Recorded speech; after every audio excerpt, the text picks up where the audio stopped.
அனைவருக்கும் வணக்கம். என்னுடைய பெயர் சிவா. நான் சென்னையில் உள்ள ஒரு கல்லூரியில் 2ஆம் ஆண்டு படித்துக் கொண்டிருக்கின்றேன். என் தோழியின் பெயர் அனு. கல்லூரியில் சேர்ந்த முதல் நாளே நாங்கள் இருவரும் நண்பர்களாகினோம். அவளும் நானும் நல்ல நட்பாக பழகிக் கொண்டிருந்தோம். அவள் என் கல்லூரியில் சீனியரை காதலித்துக் கொண்டிருந்தாள். அதனால் அடிக்கடி விடுமுறை எடுத்துக்கொண்டு அவளுடன் வெளியே ஒன்றாக ஊர் சுற்றியவதும் வழக்கமாக வைத்திருப்பாள். மேலும் அவள் என்னிடமும் ஓப்பனாக எல்லா விஷயமும் பேசியும் கொள்வார். அதனால் நாங்கள் நல்ல நண்பர்களாக இருந்தோம். இரவில் அவள் காதலுடன் பேசி முடித்தவுடன் என்னுடன் இரவில் பேசுவாள். அவள் மீது எனக்கு எந்த எண்ணமும் இருந்ததில்லை. அவளின் குடும்பத்தை பற்றி என்னிடம் சொல்லியும் இருக்கிறாள். அவளின் சிறு வயதிலேயே அவளுடைய அம்மா இறந்துவிட்டார்கள் என்றும், அவளுடைய அப்பா இரண்டாவதாக திருமணம் செய்து கொண்டார் என்றும், அந்த பெண்ணுடைய பெயர் கல்யாணி என்றும், அவர் தற்போது அவருக்கு 36 வயதுதான் ஆகிறது எனவும் சொல்வாள். தோழியான அணுவை விட 16 வயதே மூத்தவள் என்றும், தற்போது வரை அவளுக்கு குழந்தை இல்லை என்றும் அவள் சொல்வாள். என் தோழியான அணுவைதான் அவள் தன்னுடைய பிள்ளையாக நினைத்து வளர்த்து கொண்டிருந்தாள் எனவும் கூறுவாள். ஆனால் கொஞ்சம் கோபக்காரி என்றும் அனு என்னிடம் சொல்லியும் இருந்தாள். நானும் என் 2 நண்பர்களும் தனியாக வாடகைக்கு ஒரு அபார்ட்மெண்ட் எடுத்து தங்கியுள்ளோம். என் நண்பர்கள் இருவருமே அவர்களுடைய காதலியை கூட்டிக் கொண்டு இங்கு வந்துதான் சந்தோஷமாக இருப்பார்கள். நானும் அவர்கள் வரும்போதெல்லாம் வெளியே சென்று விடுவேன். அவர்கள் இருவருமே சனிக்கிழமையும் ஞாயிற்றுக்கிழமையும் அவர்களுடைய பெற்றோரை பார்ப்பதற்காக ஊருக்கு சென்று விடுவார்கள். திங்கிழமைதான் மீண்டும் வருவார்கள். அதனால் சனி மற்றும் ஞாயிற்றுக்கிழமை நான் கொஞ்சம் ஃப்ரீயாக தான் இருப்பேன். அன்று ஒரு நாள் வெள்ளிக்கிழமை என்று என் தோழியானனு எனக்கு கால் செய்தாள். அவள் நான் நாளை என்னுடைய காதலுடன் 2 நாள் வெளியூர் செல்வதாகவும் சொன்னாள். நானும் சரி போயிட்டு வா என்று சொன்னேன். ஆனால் அவள் சித்தி நாளை காலையில் சென்னை வருவதாகவும் சொல்லியிருந்தாள். நான் எதற்கு என்று கேட்டேன். அவளோ ஒரு திருமண நிகழ்ச்சிக்காக வருவதாகவும் சொன்னாள். அவளை பிக்கப் செய்து திருமணத்திற்கு கூட்டிச் சென்று வர வேண்டும் எனவும். ஆனால் நான் என் காதலுடன் செல்வதால் என் சித்தியை நீ பிக்கப் செய்து அவளை மீண்டும் ரயிலில் ஏற்றி அனுப்பி வைக்குமாறும் என்னிடம் கேட்டாள். நானும் சிறிது யோசித்துவிட்டு சரி என்று சொன்னேன். அவரிடம் கேட்டேன், உன் சித்தி உன்னை எங்கே என்று கேட்டாள். நான் என்ன சொல்வது என்று கேட்டேன். அதற்கு அனு சொன்னால், நான் ப்ராஜெக்ட் விஷயமாக ஹைதராபாத் செல்வதாக சொல்லியிருக்கிறேன். நீயும் அதையே சொல்லிவிடு என்று சொல்லி அவளுடைய மொபைல் நம்பரை எனக்கு அனுப்பியுள்ளேன் என்றும் சொன்னாள். காலை 7 மணிக்கு ட்ரெயினில் வருகிறாள் என்றும் அவளை பிக்கப் செய்து விடுமாறும் சொன்னாள். நானும் சரி என்று சொல்லிவிட்டேன். காலை 6 மணிக்கு அனுவின் சித்தி கல்யாணியை பிக்கப் செய்ய நான் ரயில்வே ஸ்டேஷனுக்கு சென்றேன். ரயில் 6:50க்கே வந்துவிட்டது. கல்யாணிக்கு கால் செய்து நான் இங்கு உள்ளேன் என்றும் அவளை வருமாறும் சொன்னேன். என் எதிரே ஒரு 36 வயது மதிக்கத்தக்க பெண் அழகாக சேலை கட்டி கொண்டு வந்திருந்தாள். நான் அவளை நன்றாக ரசித்துக் கொண்டிருந்தேன். அவள் என்னை நோக்கி வந்து கொண்டும் இருந்தாள். அவள் கையில் மொபைலை எடுத்து யாருக்கோ கால் செய்தாள். அப்போது என்னுடைய மொபைல் ஒலித்துக் கொண்டிருந்தது. நான் அவள் அருகில் சென்று நீங்கள்தான் அணுவின் சித்தியா என்றும் கேட்டேன். அவளும் ஆமா என்று சொன்னாள். அவளின் பேக்கை வாங்கிக் கொண்டு என் பின் வருமாறும் நான் சொன்னேன். அவளும் என்னுடன் வந்தாள்.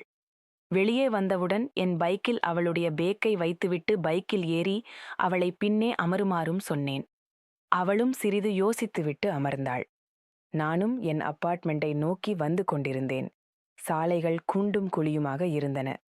ஆனால் அதில் நான் விழாமல் அவளை பாதுகாப்பாக கூட்டியும் சென்றேன். பைக்கில் கண்ணாடி வழியாக பின்னால் அவளையும் பார்த்தேன். அவளோ சிரித்து கொண்டே அமர்ந்திருந்தாள். ஒரு வழியாக அபார்ட்மெண்ட்டை அடைந்து விட்டோம். என் ரூமுக்கு கூட்டிச் சென்றேன். கதவை திறந்து உள்ளே சென்றவுடன் அவளை அந்த ரூமுக்கு சென்று ரெடியாகி வருமாறும் சொன்னேன். அவளும் சரி என்று சொன்னாள். நானும் சென்றேன். நானும் குளித்துவிட்டு உடைகளை மாத்திவிட்டு வெளியே வந்தேன். அவளுக்காக காலை உணவு வாங்கி வைத்திருந்தேன். அவளும் வெளியே வந்தாள். அவளை பார்த்தவுடன் நான் வாங்கி வந்த சாப்பாடை கொடுத்தேன். அவள் பட்டுப் புடவையில் தலையில் தலை நிறைய மல்லிகை பூவை வைத்து புது கல்யாண பெண் போல் இருந்தாள். அவளுக்கு 36 வயது என்று சொன்னால் யாரும் நம்ப மாட்டார்கள். அந்த அளவுக்கு இளமையாகவும் இருந்தாள். அவளை பார்த்து சாப்பிட்டுட்டு நாம பங்கஷனுக்கு கிளம்புவோம் என்றும் சொன்னேன். அவளும் சரி என்று என்னுடன் உட்கார்ந்து சாப்பிட்டாள். நாங்கள் சாப்பிட்டு கொண்டே பேசிக் கொண்டிருந்தோம். அவள் அணுவை பற்றி கேட்டாள். நீயும் அணுவும் காதலிக்கிறீர்களா என்று கேட்டார். நானோ இல்லை இல்லை, அவளும் நானும் நல்ல நண்பர்களாக இருக்கிறோம் என்று கூறினேன். உடனே அவளோ, அப்போ வேற யாரையாவது நீ காதலிக்கிறாயா என்றும் கேட்டார். நானும் இல்லை, என்னையெல்லாம் யார் காதலிப்பாங்க என்று நான் சொன்னேன். அவளும் ஆமா, நீ இப்படி இருந்தால் எப்படி உன்னை காதலிப்பார்கள், உண்மைதான் என்றும் சொன்னாள். உடனே நான் என்ன அழகா இல்லையா என்று கேட்டேன். அவளோ அழகாகத்தான் இருக்கிறாய். ஆனால் வேறு ஒன்றும் உன்னிடம் வேண்டும். அது உன்னிடம் இல்லை. இது உன் கூட நான் பைக்கில் வரும்போது எனக்கு தெரிந்துவிட்டது. உனக்கு இது இல்லை என்று சொன்னாள். நான் என்றவென்று கேட்டேன். அவளோ, திருமணத்திற்கு நேரமாகிவிட்டது. நான் திருமணம் முடித்து வந்துவிட்டு நான் என்னவென்று சொல்கிறேன் என்று சொன்னாள். நானும் சரி என்று, அவளும் நானும் சரி என்று சொல்லி அவளை நான் திருமணத்திற்கு அழைத்துச் சென்றேன். அவளும் நானும் திருமணத்திற்கு சென்று அங்கேயே சாப்பிட்டுவிட்டு மதியம் 1 மணி அளவில் அங்கிருந்து கிளம்பினோம். வரும்பொழுது அவள் பைக்கில் பின்னே அமர்ந்திருந்தார். அவளுடைய தலையில் வைத்த மல்லிகை பூவின் வாசமாக இருந்தது. அந்த வாசனை என்னை ஏதோ டிஸ்டர்ப் செய்து கொண்டே இருந்தது. இருந்தாலும் நான் கொஞ்சம் தெளிவாகத்தான் இருந்தேன். வரும்போதும் கூட எந்த பள்ளத்திலும் விழாமல் வண்டியை ஓட்டிக் கொண்டிருந்தேன். அவள் அதை பார்த்துவிட்டு சிரித்துக் கொண்டே வந்திருந்தாள். நான் என்னவென்று கேட்டேன். அவள் சொன்னாள், உன்னை நம்பி எந்த பெண்ணையும் இரவு கூட விட்டுச் செல்லலாம். அவ்வளவு நல்லவன் நீ என்று சொன்னாள். அப்போது எனக்கு புரியவில்லை. அவள் சொன்னாள், உனக்கு பெண்களை எப்படி காதலிக்க வைக்க வேண்டும், பெண்களை எப்படி கவர வேண்டும் என்று சொல்லிக் கொடுக்க வேண்டும் என்று சொன்னாள். நானும் உங்களுக்கு தெரிந்தால் சொல்லிக் கொடுங்கள் என்று சொன்னேன். அவள் சொன்னாள், அதற்கு இன்று முழுவதும் உங்களுடன் இருந்தால் 10வது நாளையும் நான் இருக்க வேண்டும். அப்பொழுதுதான் உனக்கு எல்லாவற்றையும் கற்றுத்தர முடியும் என்று சொன்னாள். நானும் நீங்கள் என்னுடைய இருங்கள். அனு கேட்டால் நீங்கள் சென்று விட்டீர்கள் என்று சொல்கிறேன், அல்லது நீங்கள் உங்களுடைய தோழியின் வீட்டிற்கு சென்று விட்டீர்கள் என்று சொல்லிவிடுங்கள். அவளும் சரி என்று சொல்லிவிட்டாள். நானும் பைக்கை வேகமாக ஓட்டிக்கொண்டு அபார்ட்மெண்ட் சென்றடைந்தோம். அவளும் நானும் ரூம் கதவை திறந்து உள்ளே சென்றோம். அவள் உள்ளே சென்று பாத்ரூம் போயிட்டு வந்தாள். நானும் கதவை அடைத்து விட்டேன். சோஃபாவில் உட்கார்ந்திருந்தோம். அவளும் எந்த கோச்சமும் இல்லாமல் என் அருகில் வந்து அமர்ந்தாள். அவள் சொன்னாள், பைக்கில் வரும்போது நீ சேப்டியாக ஓட்டிக்கொண்டு வந்தாய். அதை வைத்துதான் நான் அப்படி சொன்னேன். உனக்கு எந்த பெண்ணும் செட் ஆகாது என்று. ஏனென்றால் பின்னாடி ஒரு பெண் இருந்தால் எந்த ஆணாக இருந்தாலும் பள்ளத்தை தேடி தேடி சென்று வண்டியை விடுவார்கள். அப்படி விடுவதால் பின்னே அமர்ந்தவர்கள் அவர் மீது சாய்வார்கள். இதை எல்லா ஆண்களும் விரும்புவார்கள். ஆனால் நீ அப்படி செய்யவில்லையே. அது மட்டுமில்லாமல் நான் அழகான சேடி கட்டியும் இருந்தேன். அதற்கு கூட எதுவும் நீ சொல்லவில்லையே என்றும் சொன்னாள். நான் சொன்னேன், உங்களை பார்த்தவுடனே எனக்கு பிடித்துவிட்டது. நீங்கள் அணுவின் சித்தி என்பதால் தப்பாக ஏதும் நினைத்துக் கொள்வீர்களோ என்றுதான் நான் எதுவும் சொல்லவில்லை என்றும் சொன்னேன். அவளோ, நான் ஏதும் தப்பா நினைத்து கொள்ளவில்லை. உனக்கு என்ன சொல்ல தோணுச்சோ சொல்லு, நான் கேட்கிறேன் என்று சொன்னாள். நானும் நீங்கள் பட்டு சேலைக்கு பார்க்கும்போது புது பெண் போல அழகாக இருந்தீர்கள். உங்களுக்கு கல்யாணம் ஆகவில்லை என்றால் உங்களையே இன்று நான் கல்யாணம் செய்திருப்பேன்.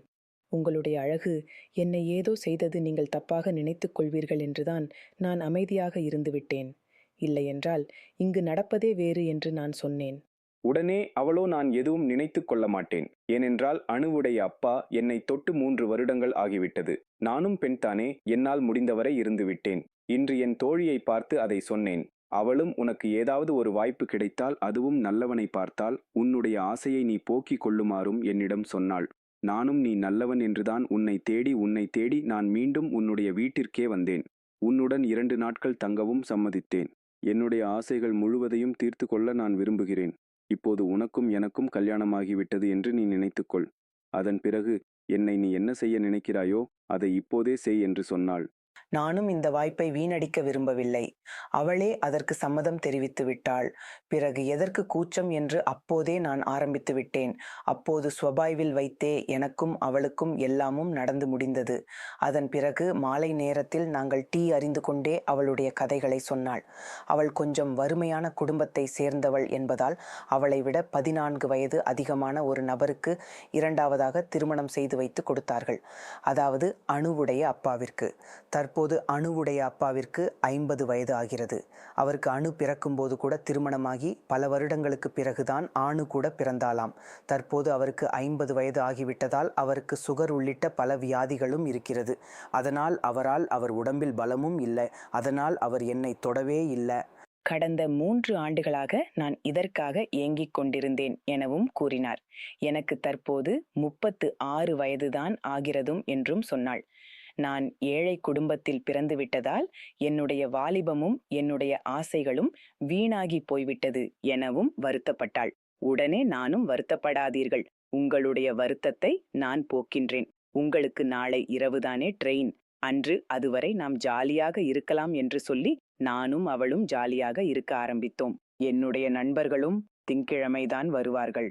அதனால் வீட்டில் யாருமே இல்லை. நாங்கள் பலமுறை அங்கு தனிமையில் எங்களுடைய ஆசைகளை தீர்த்து கொண்டோம்.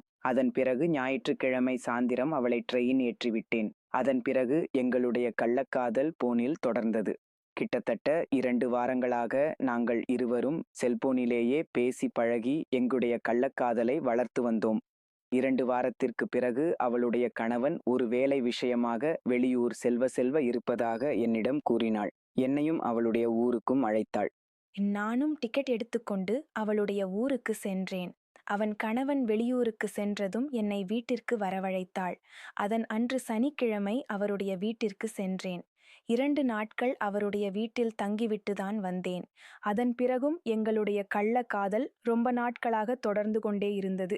இப்படி அவன் கணவன் அடிக்கடி வெளியூர் செல்லும் போதெல்லாம் என்னை வீட்டுக்கு அழைப்பாள்.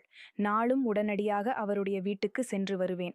நாட்கள் செல்ல செல்ல அவளுக்கு மாதத்திற்கு 2 முறை பத்தாது, நாம் இருவரும் எப்போதுமே ஒன்றாக இருக்க வேண்டும் எனவும் என்னிடம் கூறிக்கொண்டு வந்தாள். எனக்கும் அதுதான் விருப்பமாக இருந்தது. அப்படியென்றால் என்ன செய்வது என நாங்கள் யோசித்தோம். இதற்கு இடையராக இருப்பது அவளுடைய கணவன்தான். அதனால் அவளுடைய கணவனை கொலை செய்யலாம் எனவும் முடிவு செய்தோம். அப்பொழுது அவள் என் சொன்னால், என் கணவன் இறந்துவிட்டால் நானும் சென்னைக்கே வந்து விடுவேன். நானும் அணுவும் ஒன்றாக ஒரே வீட்டில் வசித்து வருவோம். அணு கல்லூரிக்கு செல்லும் போதோ அல்லது வேலை கிடைத்து அவள் வேலைக்கு செல்லும் போதோ நான் மட்டும்தான் வீட்டில் தனியாக இருப்பேன். அந்த சமயத்தில் நீ என்னுடைய வீட்டிற்கு வந்தால் நானும் நீயும் எப்போதும் போல அடிக்கடி சந்தோஷமாக இருக்கலாம் எனவும் கூறினாள். அதனால் அவளுடைய கணவனை தீர்த்து கட்ட நாங்கள் முடிவு செய்தோம். அது மட்டுமல்ல, அவருடைய கணவனுக்கு கொஞ்சம் சொத்து பத்தும் இருந்தது. அந்த சொத்தில் அணுவுக்கு பங்கும் இருந்தது. ஆனால் அவருடைய கணவனிடம் கல்யாணி பேசி, உங்கள் சொத்தில் உங்களுடைய மகளுக்கும் பங்கு இருக்கிறது. உங்களை கல்யாணம் பண்ணி கொண்டதால் எனக்கு எதுவும் கிடைக்காது. அதனால் உங்களுடைய இன்சூரன்ஸ் பணமாவது எனக்கு கிடைக்குமாறு நீங்கள் செய்யுங்கள் என நான் சொல்லியிருந்தேன். அதனால அவருடைய மொத்த இன்சூரன்ஸ் பணமும் எனக்கு மட்டுமே கிடைக்கும். அதனால் எனக்கு அந்த பணத்தை நான் பேங்கில் பிக்சட் டெபாசிட்டாக போட்டால் எனக்கு மாதம் வரும் ஒரு குறிப்பிட்ட தொகை வரும். அது அவர் எனக்கு சம்பாதித்து கொடுப்பது போல நான் நினைத்துக் கொள்வேன். அதனால் எனக்கு எந்த விதமான இடையூறவும் இருக்காது. என் கணவனை நாங்கள் கொலை செய்துவிட்டால் நான் சென்னைக்கே வந்து விடுவேன். அதன் பிறகு நாம் தினமும் சந்தோஷமாக இருக்கலாம் எனவும் என்னிடம் கூறினாள். அதன் பிறகு என் கணவனை எப்படி கொலை செய்யலாம் எனவும் நாங்கள் திட்டமிட்டோம். ஒரு நாள் அவள், நான் ஒரு பக்காவாக ஒரு பிளான் போட்டு வைத்திருக்கின்றேன். நீ காலையிலேயே கிளம்பி வா. நான் இன்று என்னுடைய தோழியின் வீட்டிற்கு செல்வதாக என் கணவரிடம் சொல்லியிருக்கிறேன். நான் உன்னை நேரில் சந்தித்து என்னுடைய பிளானை சொல்கிறேன் என்று சொன்னாள். நானும் காலையிலேயே அவருடைய ஊருக்கு சென்றேன். அப்போது போகும் வழியிலேயே, அவளுடைய வீட்டுக்கு போகும் வழியிலேயே ஒரு பாலம் இருக்கும். அந்த பாலத்திற்கு என்னை வரை சொன்னாள். நானும் அங்கு சென்றேன். அதன் பிறகு என்னை அந்த பாலத்திற்கு கீழே கூட்டி சென்றாள். நான் இன்று என்னுடைய தோழியினூர் வீட்டிற்கு ஒரு பங்கஷனுக்காக போகின்றேன். இரவு வரும்போது லேட்டாக தான் வருவேன். அப்போதுதான் இங்கு ஆட்கள் நடமாட்டம் இல்லாமல் இருக்கும். நான் எங்கள் ஊருக்கு வெளியே இருக்கக்கூடிய மெயின் ரோட்ல இருந்து, பஸ் ஸ்டாண்டில் இருந்து என் கணவனை நான் வரச் சொல்லுவேன். அவரும் என்னை பிக்கப் செய்வதற்காக என்னை அவருடைய பைக்கில் அழைத்து செல்ல வருவார். நானும் அவருடன் பைக்கில் வருவேன். அப்படி வரும்போதே நான் அவரிடம் வேண்டுமே என்றே சண்டையிடுவேன். சரியாக இந்த பாலத்துக்கு பக்கத்தில் வந்ததுமே நான் கோபித்து கொண்டு கீழே இறங்கி இந்த பாலத்துக்கு கீழ் நடந்து வருவேன். என்னை சமாதானம் செய்வதற்காக என்னுடைய கணவனும் என் பின்னாலேயே வருவார். அவரும் இந்த பாலத்துக்கு கீழே வருவார். அப்போது அவரை நாம் இருவரும் சேர்ந்து கழுத்தறுத்து கொன்று விடுவோம். அதன் பிறகு அவருடைய இருசக்கர வாகனத்தை எடுத்துக்கொண்டே நீ சென்னைக்கே சென்றுவிடு. அதன் பிறகு நான் வீட்டுக்கு செல்கிறேன். சென்ற பிறகு என் கணவனை காணவில்லை. அவர் எங்கே சென்றார் என்று தெரியவில்லை என நான் நாடகமாடுகிறேன். அதன் பிறகு ஊரே என் கணவனை தேடும். அதன் பிறகு என் கணவன் கொலை செய்யப்பட்ட விவரம் போலீசாருக்கு தெரிய வரும். அதன் பிறகு போலீசார் இது தொடர்பாக விசாரணை செய்வார்கள். ஆனால் நாம் எப்போதும் மாட்டிக்கொள்ள வாய்ப்பே இல்லை. இருட்டில் நாம் இந்த கொலையை செய்தால் நாம் சுலபமாக தப்பித்து விடலாம். யார் மீதும் சந்தேகமும் வராது என்று திட்டம் போட்டு கொடுத்தாள். எனக்கும் அது சரியாகத்தான் பட்டது. நானும் அந்த திட்டத்திற்கு ஒப்புக்கொண்டேன். அதே போலவே அவள் தன்னுடைய தோழியை வீட்டுக்கு போயிட்டு நைட்டு ஊருக்கு வெளிப்புறம் இருக்கக்கூடிய பஸ் ஸ்டாண்டுக்கு வந்துவிட்டு எனக்கு ஃபோன் செய்தாள். நான் வந்துவிட்டேன். என் கணவனையும் கூப்பிட்டு உள்ளேன். கொஞ்ச நேரத்தில் என் கணவனும் வந்து விடுவார். நானும் என் கணவனை இப்போதே கொஞ்ச நேரத்திலேயே அங்கு அழைத்து வந்து விடுவேன். ரெடியாக இரு என்று எனக்கு போனும் செய்தாள். நானும் ரெடியாக தான் இருக்கிறேன் என்று அவளுக்கு பதில் கூறினேன். கொஞ்ச நேரத்திலேயே அவளுடைய கணவன் அவளை பிக்கப் செய்வதற்காக பஸ் ஸ்டாண்டுக்கு வந்துவிட்டாள். அதன் பிறகு அவருடன் பைக்கில் வரும்போதே வேண்டும என்றே சண்டையும் இட்டாள். அதன் பிறகு அவள் சொன்னது போலவே அவன் கணவனையும் கீழே வர வைத்து விட்டாள். அப்போது நான் கீழே இருப்பதை பார்த்த அவன் கணவன் அதிர்ச்சி அடைந்தார். அப்போதுதான் இது ஏதோ திட்டமிட்ட சதி என்பதை அவருடைய கணவன் உணர்ந்து அங்கிருந்து தப்பித்து ஓட முயற்சி செய்தார். ஆனால் கல்யாணிக்கு இருந்த வெறியோ அவள் ஓடிப்போய் தன் கணவனை பின்பக்கமாக இறுக்கமாக கட்டிப்பிடித்து கொண்டு அப்படியே கீழே விழுந்து விட்டாள். கணவன் அவள் மேலே கிடக்க அவரால் எழுந்திருக்க முடியவில்லை. தன்னுடைய இரு கால்களாலும் தன் கணவனின் கால்களைக்கு லாக் போட்டு கொண்டாள். தான் பின்பக்கமாக கட்டிப்பிடித்ததால் அவருடைய கைகளும் லாக் செய்யப்பட்டிருந்தது. இதனால் அவரால் அசையவே முடியவில்லை. அவருக்கு 50 வயது ஆகிவிட்டது. சர்க்கரை நோய் வரை இருக்கிறது. உடம்பும் பலவீனமாக இருந்தது. இதனால் கல்யாணியுடைய இறுக்கமான பிடியிலிருந்து அவரால் தப்பிக்கொள்ள முடியவில்லை. உடனே கல்யாணி வா, சீக்கிரம் அறுத்துவிடு என்று சொன்னாள். உடனே நானும் ஓடிச் சென்று கல்யாணியுடைய கணவனின் கழுத்தை அறுத்துவிட்டேன். இரத்தம் பீரிட்டு வெளியே வந்தது. அதன் பிறகு நாங்கள் கொஞ்ச நேரம் அங்கே என்ன நடக்கிறது என்று நின்று பார்த்தோம். துடிதுடித்த கல்யாணியின் கணவன் அப்படியே அசைவின்றி கிடைந்தார். இதனால் அவருடைய கணவன் இறந்துவிட்டார் என எண்ணி நான் உடனடியாக அவருடைய பைக்கை எடுத்துக்கொண்டு கிளம்பிவிட்டேன். கல்யாணியும் எதுவும் நடக்காதது போல அவருடைய வீட்டுக்கு சென்று விட்டார். கல்யாணி என்னை அவருடைய ஊருக்கு செல்லச் சொன்னாள். ஆனால் நான் ஊருக்கு செல்லவில்லை. என்ன நடக்கிறது, எது நடக்கிறது என பார்த்துவிட்டு பொறுமையாக செல்வோம் என பக்கத்தில் உள்ள ஒரு லாட்ஜில் அறையெடுத்து நான் தங்கிக் கொண்டேன். அதன் பிறகு கல்யாணி சொல்வது போலவே வீட்டுக்குப் போய் தன் கணவனை காணவில்லை என நாடகம் பண்ணினாள். ஊரார் பல பேர், சொந்தம் பந்தம் எல்லோரும் அவருடைய கணவனையும் தேடினார்கள். அந்த சமயத்தில்தான் ஒருவர் பாலத்துக்கு அருகே வந்து சிறுநீர் கழிப்பதற்காக வந்தார். அந்த சமயத்தில் கல்யாணியுடைய கணவன் இன்னும் சாகவில்லை. அவர் அப்போது மயக்கம்தான் அடைந்தார். ஆனால் நானும் கல்யாணியும் அவர் இறந்துவிட்டார் என எண்ணி அங்கிருந்து வந்துவிட்டோம். மயக்கம் தெளிந்த அவருடைய கணவனோ காப்பாற்றுங்கள் காப்பாற்றுங்கள் என கத்தியிருக்கிறார். அங்கு சிறுநீர் கழிக்க வந்த நபரோ என்ன இந்த இருட்டில் யாரோ காப்பாற்றுங்கள் காப்பாற்றுங்கள் என கத்துகிறார்களே என எண்ணி அந்த பாலத்துக்கு கீழே சென்று பார்க்க அங்கே கல்யாணியின் கணவன் உயிருக்கு போராடி கொண்டிருந்தார். உடனடியாக அவர் இது குறித்து மருத்துவ காவல்துறைக்கு தகவல் தெரிவித்தார். ஆம்புலன்ஸுக்கும் தகவல் தெரிவித்தார். அதற்குள்ளே ஊர் முழுவதும் இந்த தகவல் பரவ பல பேர் அங்கு கூடி வந்து விட்டனர். உடனடியாக அவரை மீட்டு மருத்துவமனைக்கு அனுப்பியும் வைத்தார்கள். அதன் பிறகு எனக்கு தகவலும் வந்தது. உன்னுடைய கணவனை யாரோ கழுத்தறுத்து பாலத்து கீழ் போட்டிருக்கிறார்கள். அவர் தற்போது உயிருக்கு போராடி இருக்கிறார். அதனால் அவரை மருத்துவமனைக்கு கொண்டு சென்றிருக்கிறார்கள் என்று என்னிடம் கூறினார்கள். இது எனக்கு பேர் அதிர்ச்சியை கொடுத்தது. இது கல்யாணிக்கு பேர் அதிர்ச்சியை கொடுத்தது. காரணம், நான் கல்யாணி அவர் இறந்துவிட்டார் என்றுதான் வீட்டுக்கு சென்றிருந்தாள். ஆனால் தற்போது அவர் இன்னும் சாகவில்லை. அவரை மருத்துவமனைக்கு அழைத்து சென்றிருக்கிறார்கள் என்று தெரிந்ததும் கல்யாணி அதிர்ச்சி அடைந்தார். உடனடியாக அவர் இது குறித்து எனக்கும் போன் போட்டு சொன்னார். ஊருக்கு சென்று விட்டாயா? எங்கே இருக்கிறாய்? என் கணவன் இன்னும் சாகவில்லை. அவரை பார்ப்பதற்காக தான் நான் மருத்துவமனைக்கு செல்கிறேன். நீயும் வருகிறாயா என்றும் கேட்டார். நானும் எந்த மருத்துவமனை என்று விசாரித்தேன். ஒரு பெயரை சொன்னாள். நானும் அந்த மருத்துவமனைக்கு சென்றேன். அப்போது கல்யாணி அவருடைய கணவனை பார்ப்பதற்காக மருத்துவமனைக்கு உள்ளே சென்றாள். நானும் அவரை பின்தொடர்ந்து சென்று கொண்டிருந்தேன். நாங்கள் செல்வதற்குள்ளாவே அவருடைய கணவனுக்கு மயக்கம் தெளிந்துவிட்டது. அவரிடம் போலீசார் விசாரணை செய்து கொண்டிருந்தனர். உங்களை யார் இப்படி செய்தார்கள் என்று சொல்லிக்கொண்டே இருந்தார்கள். ஆனால் அவருடைய கழுத்து அறுக்கப்பட்டிருந்ததால் அவரால் பேச முடியவில்லை. அப்போது அவர் எனக்கு ஒரு பேப்பரும் பேனாவும் தாங்கள் என சகிகை காட்டினார். உடனடியாக மருத்துவமனையில் இருந்த ஒரு பேப்பரும் பேனாவும் கொடுக்கப்பட்டது. அதில் கல்யாணியுடைய கணவன் தெளிவாக இதற்கு காரணம் என்னுடைய மனைவியும் அவருடைய ஆண் நண்பரும் என்று எழுதி காட்டிவிட்டார். அந்த சமயத்தில் தன் கணவனை பார்ப்பதற்காக கல்யாணி மருத்துவமனைக்கு செல்ல சரியான நேரத்தில் போலீசார் அவளை சுற்றி வளைத்து அங்கேயே கைது செய்தனர். போலீசார் அவளை கைது செய்யவும் எனக்கும் பயம் ஏற்பட்டு விட்டது. கல்யாணியை பிடித்து விட்டார்கள். அடுத்து என்னைதான் அவர்கள் பிடிப்பார்கள் என அஞ்சிய நான் உடனடியாக அங்கிருந்து எஸ்கேப் ஆனேன். அங்கே வைத்து போலீசார் கெடுக்குபடி விசாரணை செய்து என்னுடைய போன் நம்பரையும் கல்யாணியிடமிருந்து வாங்கிக் கொண்டார்கள். அதன் பிறகு என்னுடைய செல்போன் நம்பரை ட்ராக் செய்தார்கள். அப்போது நான் எங்கு சென்று கொண்டிருக்கிறேன் பார்த்து அந்த பகுதியில் இருந்த காவல்துறைக்கு ஃபோன் செய்து செல்லும் வழியிலேயே என்னை தடுத்து நிறுத்தி என்னையும் கைது செய்து விட்டார்கள். அதன் பிறகு எங்கள் இருவரையும் காவல் நிலையம் அழைத்து வந்து விசாரணை மேற்கொண்டார்கள். அந்த விசாரணையில்தான் நாங்கள் இருவரும் அனைத்து உண்மைகளையும் போலீசாரிடம் வாக்கு மூலமாக அளித்தோம். அதன் அடிப்படையில் போலீசார் எங்கள் மீது கொலை வழக்கு பதிவு செய்து எங்கள் இருவரையும் சிறையில் அடைத்துவிட்டனர். தற்போது நாங்கள் இருவரும் சிறையில் கம்பி எண்ணிக் கொண்டிருக்கின்றோம்.